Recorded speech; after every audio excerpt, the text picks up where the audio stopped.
আরেকটা কথা তোমাদের সাথে শেয়ার করতে চাই। সকাল থেকে বেশ কিছু ভিডিও ছেড়েছিলাম, তার মধ্যে মিস্ত্রি দাদের চা দিচ্ছি, টিফিন দিচ্ছি, সেই ভিডিও ছিল। সেইখানে অনেকে অনেক রকম কমেন্ট করেছো। তা কে কি খারাপ কমেন্ট করলো, সত্যি কথা বলতে সেই সব নিয়ে মাথা এখন আর আমরা ঘামাই না, ঘামাতে চাইও না। যার যেরকম রুচি সে সেরকম মন্তব্য করবে, সেগুলো তাদের ব্যক্তিগত ব্যাপার। তো আমি সত্যি কথা বলতে এরকম ভিডিও বানাতে চাইনি, কিন্তু মানে এখনো আমি যে শেয়ার করতে চাইছি, এই ভিডিওটা বানাচ্ছি, এটাও আমার ইচ্ছা ছিল না বানানোর। কিন্তু একটু আগে একটা কমেন্ট পড়তে পড়তে মনে হলো যে ভিডিওটা বানাই, কারণ সে যে কমেন্টটা করেছে তার সাথে আমার ভিডিও বানানোর একটা কানেক্টিভিটি রয়েছে। আমি যে কেন ভিডিওটা বানিয়েছিলাম, তা যেহেতু সে কমেন্টটা করেছে তাই ভাবলাম যে এই কমেন্টের উপর ভিত্তি করে ভিডিওটা বানিয়েই ফেলি। তা কমেন্টটা করেছে সঞ্জয় দত্ত। তা সে কমেন্ট করে, এই ভাই কমেন্ট করে, ভালো ভালো কমেন্ট করে। তা আমি কমেন্টটাকে পড়ে শোনাই। বিরিয়ানি টিফিন দিচ্ছেন, খুব ভালো লাগলো। যারা এই ভিডিওর সমালোচনা করছে তারা হয়তো এনাদের চা খাইয়েই বিদায় করে দেয়, ওই জন্যই গায়ে লেগেছে। হ্যাঁ, বিষয়বস্তুটা এরকমই অনেকটা, আর সেই কারণেই আমি মিস্ত্রি দাদের চা দেওয়া বা টিফিন দেওয়ার ভিডিওটা করেছি। এবার কেন করেছি তার কারণটা ছোট্ট করে বলি। জাস্ট দুদিন আগেই যে মিস্ত্রির সাথে যে লেবার কাকা কাকা কাকা করছি আমি, সে কাজ করছে আর আমাকে ডেকে বলছে যে আমাদের ভিডিও দেখেছি, ভিডিও না এরকম বলছে না, যে আমাদের ছবি দেখেছি, নেটে ছেড়েছো। আমি প্রথমে বুঝতে পারিনি, তারপরে আমি বললাম যে মানে ঠিক বুঝলাম না। বলছে দেখেছি, আমাদের ছবি দেখেছি। কোথায় দেখেছি? বলে মোবাইলে দেখেছি। আমি তোমার মোবাইল আছে, বড় মোবাইল? তা বলছে না, আমার নাতির আছে, মানে ছোট ছেলের আছে, নাতি সারাদিন তো মোবাইল নিয়ে ঘাটে, সেখানে দেখেছি। তা খুব ভালো লেগেছে, খুব ভালো লেগেছে। আমি তাই, ঠিক আছে, তোমাদের ভিডিও বানাবো। তখন বলছে হ্যাঁ, ভিডিও অবশ্যই বানাবে, খুব ভালো লেগেছে। তবে হ্যাঁ, যখন তোমরা চা দাও, দুবার তিনবার করে চা দাও, মাঝে মাঝে টিফিন দাও, সেইটা করবে। আমি বলছি না কাকা, এটা ঠিক না, তোমাদের চা দেবো, টিফিন দেবো, সেই ভিডিও করব? বলছে না, সেই ভিডিওই তোমায় করতে হবে। কেন তুমি এরকম ভাবে বলছো? তখন বলছে না, এই ভিডিও তো অনেক মানুষ দেখে না। আমি বলছি হ্যাঁ, অনেক মানুষ দেখে। বলছে আমি যেরকম তোমাদের এখানকারই লোকালে অনেক মানুষ দেখে। নিশ্চয়ই দেখে। তা বলছে তাদের কিছু মানুষের দেখা দরকার। আমি কেন? বলছে আমরা তো অনেক জায়গায় কাজ করি, তা সেখানে মানে কি বলবো, এক কাপ চা তো দূরের কথা, এক বোতল জল চাইলে এরকমও মানুষ আছে, এরকমও বাড়ি আছে, সেখানে বলে আমরা কেনা জল খাই, অনেক দাম, রাস্তায় দেখো কল আছে, ভরে আনো। কথাগুলো যখন শুনলাম মানে খারাপ লাগলো। দেখো, এটা একটা ভেতরের ফিলিংস এর ব্যাপার। তা সে বলছে যে এরকম দেখা দরকার অনেক মানুষের, যারা দেখে অন্তত এই ভিডিও দেখে বুঝবে যে হ্যাঁ, বাড়িতে কোনো মিস্ত্রি, আমরা রাজমিস্ত্রি বলে না, যে কোনো মিস্ত্রি, কেউ জঙ্গল পরিষ্কার করছে বা কেউ কিছু, এক বোতল জল সে চাইতেই পারে। সে 7 ঘন্টা 8 ঘন্টা কাজ করছে, তার মনে হতেই পারে যে এক কাপ চা, দুটো বিস্কুট যদি দেয় একটু কাজে এনার্জি পাওয়া যায়। তো সেই দিক থেকে ভেবে কাকা হয়তো বলেছে। তা আমিও দেখলাম যে কথাটা তো ভুল কিছু বলেনি, ঠিক। এই ভিডিওটার মাধ্যমে কিছু মানুষ দেখে তো অন্তত এইটুকুনি বুঝবে যে না, তাদেরকেও এক কাপ চা দিই করে, তাদেরও তো ইচ্ছা করে।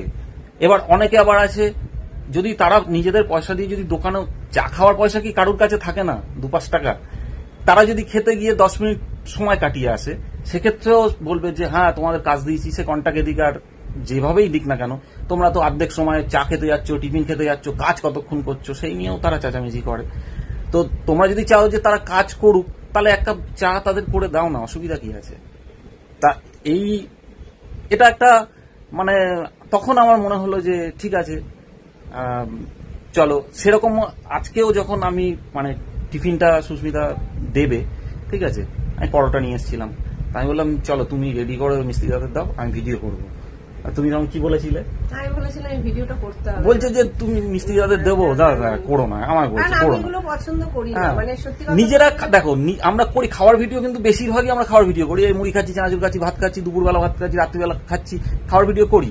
সেটা নিজেদের মধ্যে যে আমরা খাচ্ছি, বা বন্ধু বান্ধব এলো ঘরে চপ মুড়ি খাচ্ছি, ঠিক আছে। কিন্তু মিস্ত্রি দ্বারা করছে, হ্যাঁ, মিস্ত্রি দ্বারা কাজ করছে, এটা করো না। আমি বললাম যে না, তুমি করো, এর পেছনে একটা কারণ আছে।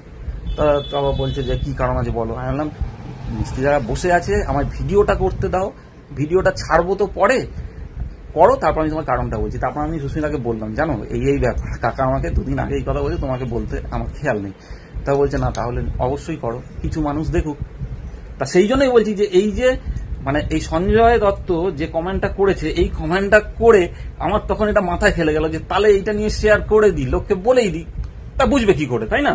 আমি ভাবছে যে আমি শুধুমাত্র ইনকামের জন্য ভিডিওটা করেছি, সবসময় ইনকামের জন্য নয়, আমার স্বার্থের জন্য হয়তো আমি ভিডিও বানাচ্ছি, কিন্তু আমার সেই স্বার্থ কিন্তু কারোর কোনো উপকারেও হয়তো কখনো লাগে।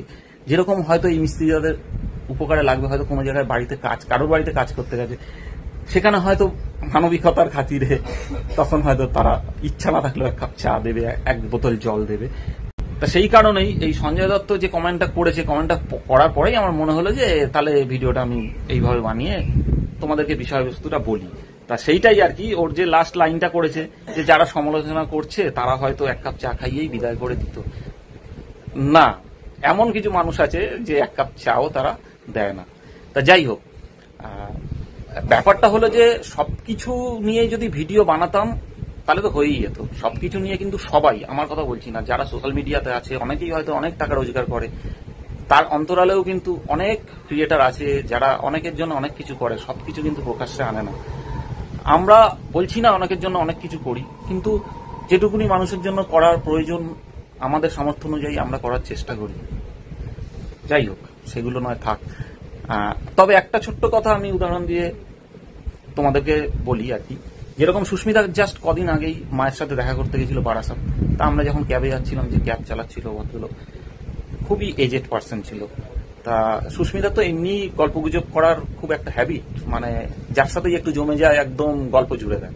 তা সেই রকম কথা বলতে বলতে, আর আমার সাথে কতক্ষণ গল্প করে দেয়, আমার সাথে গল্প করা মানেই তো মানে দুটো মিষ্টি কথা একটা কথায় কাকুর বয়স ছিল 70 তো বয়স হবে, আমার খুব খারাপ লাগছিল। বয়স্ক মানুষ, তাই নানা রকম কথা বলতে বলতে সুস্মিতা যাচ্ছে যে কাকা তোমার বাড়ি কোথায়, কাকা তোমার কটা ছেলে মেয়ে, তোমরা একসাথে থাকো কিনা, বা এইসব নানা রকম আর কি কথা বলতে বলতে সুস্মিতা হঠাৎ তার মধ্যে জিজ্ঞাসা করেছে, কাকা তুমি দুপুরের খাওয়া খেয়েছো, অনেকটাই তো বেলা হয়ে গেছে। বলছে না মা এখনো খাইনি, আমার দুপুরে খাওয়ার কোনো ঠিক থাকে না। তারপরে হোটেলে টিফিন আনো না, সুস্মিতা বলছে, মানে না টিফিন তো কখন কোথায় গাড়ি চালাই, টিফিন নিয়ে বেরোলে সেই টিফিন আপের দিন নষ্ট হয়ে যায়, এইসব কথা হতে হতে তা বাইরে খাও। বলছে বাইরে দেখো ওই কোনোদিন মুড়ি খাই, কোনোদিন এক প্যাকেট বিস্কুট খাই। তা বলছে যে তাতে তোমার পেট ভরে? বলছে যে আর কোথায় খাবো, হোটেলে খেতে গেলে 100 টাকার নিচে কোনো কিছু হয় না। তা যাই হোক, সেইখানে সুস্মিতার একটু কষ্ট হলো, খারাপ লাগলো। তা যখন নেবে যাচ্ছে সুস্মিতা তাকে বললো, কাকু কিছু মনে করো না, আমি তোমার তো মেয়ের বয়সী, তা তুমি দুপুরে খাও বলে সুস্মিতা সেখানে কিছু কাকুকে ভালোবেসে দিল। তা যদি মানসিকতাটা সবসময় সেরকম থাকতো না ভিডিও বানানো, তাহলে সেটাও আমি সেদিন ভিডিও বানিয়ে ছাড়তে পারতাম। তা এরকম ছোট ছোট জিনিস, আমি বলছি না বড় কিছু, ছোট ছোট অনেক জিনিস রাস্তাঘাটে বা বাড়িতে অনেকে আসে, সবসময় কিন্তু সেগুলো করি না, সেইগুলো ফিলিংসের ব্যাপার থাকে, সেগুলো বিজনেস নয়। তা দেখো, যারা বোঝার তারা বোঝে, যারা পেছনে এই যে ভিডিওটা বানাচ্ছি এর পেছনেও দেখবে তোমরা শুধু কমেন্ট দেখবে সেই সব মানুষগুলো যারা ওই রকম এক কাপ চা খাইয়ে বিদায় করে দেয়।